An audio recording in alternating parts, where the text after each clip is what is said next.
Assalamualaikum warahmatullahi wabarakatuh. Selamat sore Sobat Perubahan. Kali ini Sobat Perubahan sedang menyaksikan podcast Sepulang Kerja.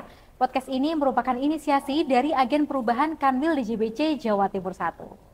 Nah, pada podcast perdana kali ini, Sobat Perubahan akan ditemani oleh saya, Indah Putri, dan juga tamu luar biasa yang telah berada di sebelah saya. Selamat sore Pak Zuhri. Selamat sore Mbak Indah. Ya baik Sobat Perubahan, Pak Zuhri ini merupakan Kepala Subbagian Kepegawaian yang kali ini akan berbagi oleh-oleh dari Diklat mengenai CMC yang telah beliau jalani beberapa waktu yang lalu. Nah Pak Zuhri, mau tanya nih Pak Zuhri, CMC itu sebenarnya apa sih Pak? Baik, ini pertanyaan yang cukup menarik ya. CMC sekarang memang banyak dibicarakan. Sebenarnya CMC sendiri memang dari 3 kata Mbak Indah, coaching, mentoring, counseling. Tapi sebenarnya dari pelatihan kemarin kami mendapatkan suatu hal yang sederhana dan simpel, dan itu ternyata mudah untuk dipahami, yaitu intinya adalah komunikasi, interaksi, cuman memiliki tujuan tertentu. Oh gitu ya Pak ya. Dan CMC itu nggak selalu dalam formal ya Pak ya. Kita ngobrol-ngobrol informal antara atasan dan bawahan, itu juga merupakan bentuk CMC ya Pak ya? Betul, cuman bedanya kalau ngobrol itu kan mungkin belum punya arah tertentu ya. Kalau CMC ini sudah punya arah tujuan tertentu yang dibangun oleh kedua pihak. Oh begitu. Nah Pak Zuhri, kita penasaran nih, dan mungkin ini mewakili Sobat Perubahan yang sedang menyaksikan, perbedaan dari coaching, mentoring, dan konseling sendiri itu apa sih Pak? Betul, ini juga pertanyaan yang menarik ketika waktu pelatihannya. Rata-rata coaching, mentoring, konseling itu mereka juga masih memiliki salah arti. Oh ya. Kalau coaching itu pada intinya adalah bagaimana si coach ini dia tuh membimbing. Coachingnya untuk membuka kunci-kunci yang menjadi penghalang potensi diri. Oh iya. Nah itu, sehingga dia menemukan potensinya dan menemukan cara untuk mencapai goalnya dia.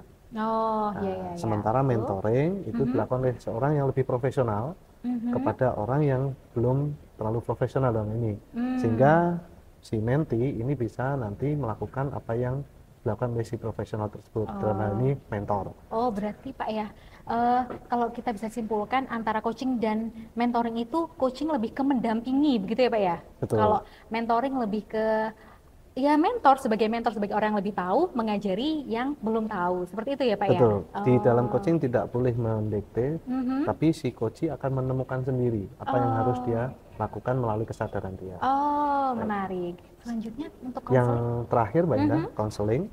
Konseling itu pada intinya adalah bagaimana si konselor ini membantu konseli ya, itu mengatasi masalahnya.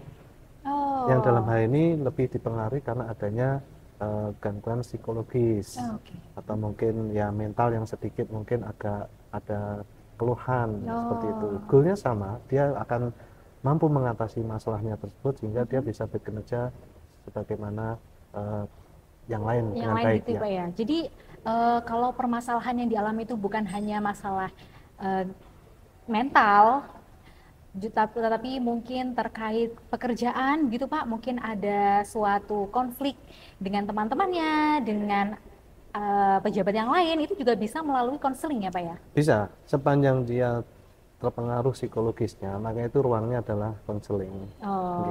Baik. Nah, misal nih Pak, saya atau teman-teman perubahan yang menyaksikan sini ada yang berminat untuk menjadi talent, itu juga bisa ya dong Pak ya, melalui metode CMC ini ya Pak? Sangat bisa, dan itu seharusnya para talent itu lahir dari sebuah proses konseling atau CMC yang sangat tepat dan bagus gitu. Iya, benar sih Pak ya. Dan kalau bisa kita simpulkan nih Pak, CMC itu sebenarnya sumbernya itu dari atasan yang memprofiling bawahannya, kemudian menentukan treatment apa yang tepat untuk para bawahannya melalui ketiga konteks itu ya Pak ya? Utamanya seperti itu Mbak Indah. Jadi para leaders ini harus bisa mengcapture ya bagaimana bawahannya.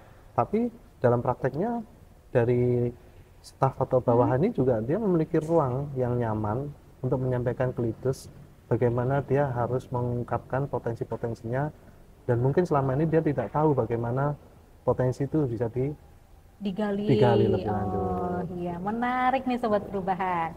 Nah, baik nih Pak, saya penasaran dan mungkin teman-teman perubahan juga ada yang bingung nih. Jadi selama ini itu kita mikir CMC hanya untuk orang-orang yang bermasalah aja. Si A di CMC karena punya problem ini, problem itu. Nah, sebenarnya siapa sih Pak pegawai yang berhak untuk mendapatkan CMC ini? Dan menurut Bapak bagaimana nih mengenai perspektif yang salah tersebut? Memang ini menarik ketika kita diskusi siapa yang mendapatkan CMC, Mbak Indah. Kalau kita lihat konteks CMC sendiri, ini adalah bagian yang terintegrasi dengan proses kepemimpinan. Jadi CMC dengan kepemimpinan ini tidak bisa terpisahkan. Kalau kita lihat para pemimpin-pemimpin dunia, perusahaan-perusahaan besar, itu mereka akan mengkader. Nah, proses pengkaderan ini tidak akan lepas dari proses CMC. Jadi kalau kembali ke pertanyaan Mbak Indah, siapakah yang berhak? Semuanya berhak, karena semua berhak untuk berkinerja baik, berhak memajukan potensinya, berhak mengatasi masalahnya dengan dipandu oleh orang-orang yang dia anggap dia percaya untuk bisa mengatasi itu semua. Oh iya, ternyata begitu Sobat Perubahan. Dan saya ingin tanya ke Pak Zuhri, bagaimana kiat-kiat atau cara-cara Pak Zuhri untuk dapat menerapkan CMC di Kanwil DJBC Jawa Timur 1 di tengah perspektif orang-orang mengenai CMC yang salah tersebut, yang keliru lah ibaratnya kita ngomongnya. Gimana Pak? Baik Mbak Ana, ini menarik. Pada saat saya mengikuti pelatihan, ternyata di situ saya mendapatkan perubahan cara pandang yang luar biasa mendasar. Jadi menurut saya dimulainya dari perubahan mindset terlebih dahulu, terutama para leaders. Betul. Nah, kemudian ketika para leaders sudah memiliki pemahaman yang tepat terkait dengan CMC, maka para leaders akan mampu mengenali para bawahannya, para stafnya, sehingga mereka melihat para staf bawahan itu juga kemudian bisa menjadi partner di dalam mencapai tujuan. Nah, untuk itu saya kemarin setelah dari pelatihan, saya menginisiasi adanya sharing knowledge terkait dengan pemahaman CMC ini terlebih dahulu. Harapannya apa? Para leaders di tempat saya bekerja ini, mereka memiliki pemahaman yang tepat terhadap CMC, sehingga yang pemahaman Mbak Indah sampaikan tadi, yang untuk negatif dan sebagainya itu semua bisa kemudian kembali kepada pemahaman yang lebih pas lah.